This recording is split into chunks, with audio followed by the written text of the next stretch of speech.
புதுவை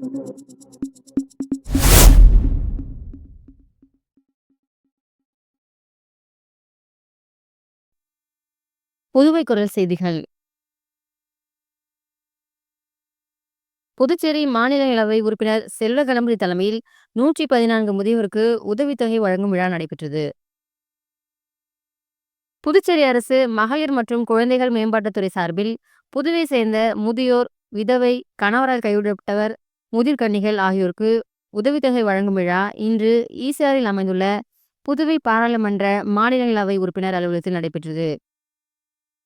இந்த விழாவில் புதுச்சேரி பாராளுமன்ற மாநிலங்களவை உறுப்பினரும் பாரதிய ஜனதா கட்சியின் மாநில தலைவருமான எம்பி செல்வ கணபதி தலைமையிலும் கட்சியின் அனைத்து மண்டல தலைவர்கள், பொறுப்பாளர்கள், மகளிர் மற்றும் குழந்தைகள் மேம்பாட்டுத்துறையின் உதவி இயக்குனர் பாலமுருகன் முன்னிலையில் புதுவை சேர்ந்த 100 முதியோர், 9 விதவை, 4 கணவரால் கைவிடப்பட்டவர், 1 முதிர்கன்னி ஆக மொத்தம் 114 பேருக்கு மாதாந்திர உதவித்தொகை வழங்கினார். இவ்விழாவில் புதுச்சேரி அரசு மகளிர் மற்றும் குழந்தைகள் மேம்பாட்டுத்துறை அதிகாரிகள், அலுவலக ஊழியர்கள், கட்சியின் நிர்வாகிகள் மற்றும் ஊர் பொதுமக்கள் திரளாக கலந்து கொண்டனர்.